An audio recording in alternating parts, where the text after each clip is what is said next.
వరద ప్రవాహంతో పోలవరం ప్రాజెక్టులో డయాఫ్రమ్ వాల్ నీట మునిగింది. ఇప్పటికే డయాఫ్రమ్ వాల్ కు లీకేజ్ బెడద ఉండడంతో వరద ప్రవాహం పెరిగేసరికి డయాఫ్రమ్ వాల్ పైకి నీరు చేరింది. సీపేస్ తో ఎగువ దిగువ కాఫర్ డ్యాంల మధ్య ప్రదేశం పూర్తిగా జలమయమైంది. గతంలో భారీ వరద నేపథ్యంలో లీకేజ్ మొదలైంది. అప్పటి నుంచి అక్కడ లీకేజ్ అరికట్టేందుకు ప్రయత్నిస్తున్నారు అధికారులు. భారీగా ఇసుక ఫిల్లింగ్ తో నష్ట నివారణ పనులు జరుగుతున్నాయి. ఈ సమయంలోనే వరద ప్రవాహం పెరగడంతో డయాఫ్రమ్ వాల్ నీట మునిగింది.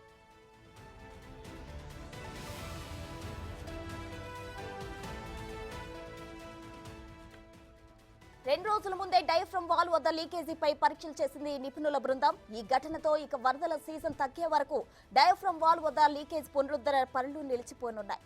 వరద ప్రవాహం పెరగడంతో డయాఫ్రమ్ వాల్ నీట మునిగింది.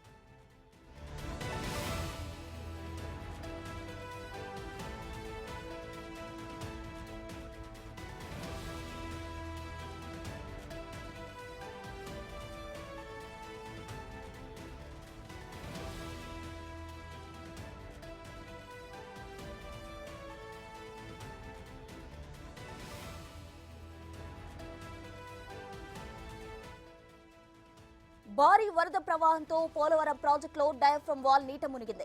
ఇప్పటికే డయాఫ్రమ్ వాల్ కు లీకేజ్ బెడత ఉండడంతో వరద ప్రవాహం పెరిగేసరికి డయాఫ్రమ్ వాల్ పైకి నీరు చేరింది. సీపేస్ తో ఎగువ దిగువ కాఫర్ డ్యాంల మధ్య ప్రదేశం పూర్తిగా జలమయమైంది.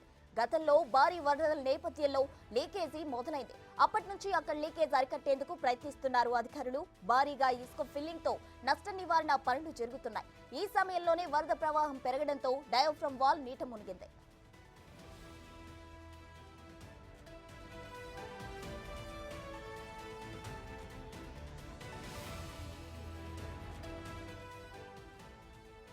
రెండు రోజుల ముందే డయాఫ్రమ్ వాల్ వద్ద లీకేజ్ పై పరీక్షలు చేసింది నిపుణుల బృందం. ఈ ఘటనతో ఇక వరదల సీజన్ తగ్గే వరకు డయాఫ్రమ్ వాల్ వద్ద లీకేజ్ పునరుద్ధరణ పనులు నిలిచిపోనున్నాయి.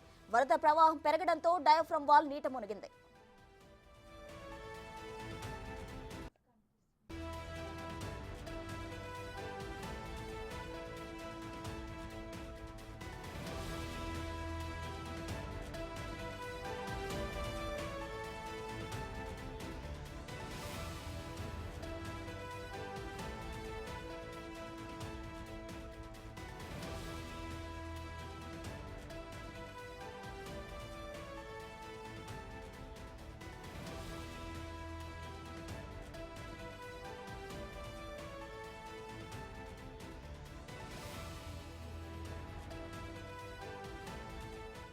భారీ వరద ప్రవాహంతో పోలవరం ప్రాజెక్టులో డయాఫ్రమ్ వాల్ నీట మునిగింది. ఇప్పటికే డయాఫ్రమ్ వాల్ కు లీకేజ్ బెడద ఉండడంతో వరద ప్రవాహం పెరిగేసరికి డయాఫ్రమ్ వాల్ పైకి నీరు చేరింది. సీపేస్ తో ఎగువ దిగువ కాఫర్ డ్యాంల మధ్య ప్రదేశం పూర్తిగా జలమయమైంది. గతంలో భారీ వరదల నేపథ్యంలో లీకేజీ మొదలైంది. అప్పటి నుంచి అక్కడ లీకేజీ అరికట్టేందుకు ప్రయత్నిస్తున్నారు అధికారులు. భారీగా ఇసుక ఫిల్లింగ్ తో నష్ట నివారణ పనులు జరుగుతున్నాయి. ఈ సమయంలోనే వరద ప్రవాహం పెరగడంతో డయాఫ్రమ్ వాల్ నీట మునిగింది.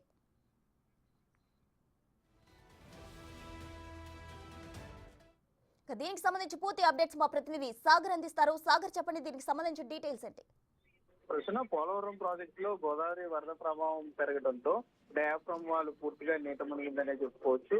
మరోపక్క ఎగువ దిగువ కాపర్ డ్యాంల మధ్య సీపేజ్ ఎక్కువగా ఉండటం వల్ల కూడా మొత్తం ఈ మధ్యలో ఉన్న ప్రదేశం అంతా కూడా గోదావరి వరద నీటితో నిండిపోయింది. భారీగా ఇసుక ఫిల్లింగ్ తో కూడా ఈ నష్ట నివారణతో కొంత పనులు ఆలస్యం అవుతున్నాయని కూడా చెప్తున్నారు. ఈ లీకేజీ అరికెట్టేందుకు ఇప్పటికే అంతర్జాతీయ నిపుణులు కొంత అధ్యయనం చేశారు. వారు నివేదిక ఇవ్వాల్సి ఉంది. 2 రోజుల ముందే డయాఫ్రమ్ వాల్ వద్ద ఈ అంతర్జాతీయ నిపుణులు శాంపుల్స్ ను పరిశీలించారు. నిన్న కూడా ఈ డయాఫ్రమ్ వాల్ వద్దకు చేరుకుని ఆ డయాఫ్రమ్ వాల్ మీద పేర్కొన్నటువంటి మట్టితో పాటుగా ఏదైతే ఈ రాతి శాంపుల్స్ ఉన్నాయో వాటన్నిటిని మాన్యువల్ గా, అంటే మామూలుగా మిషన్స్ తో తవ్వడం కాకుండా మాన్యువల్ గా వాళ్ళే తవ్వి తీసుకుని దాన్ని ల్యాబ్స్ కూడా పంపించారు. ఆ శాంపుల్స్ రావాల్సి ఉంది. సో ఇంకా ఇప్పుడు వరదలు వచ్చేసిన నేపథ్యంలో ఈ వరదలు తగ్గేంత వరకు కూడా డయాఫ్రమ్ వాల్ వద్ద పనులు అయితే నిలిచిపోనున్నాయి. ఇటు ఎగువ దిగువ కాపర్ డ్యాంల మధ్యలో పూర్తి స్థాయిలో సీపేజ్ వలన నీరు చేరడంతో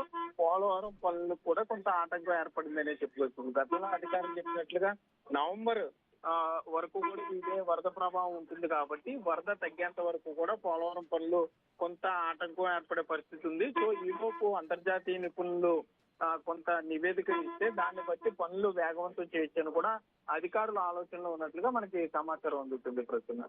రైట్, థ్యాంక్ యూ సాగర్.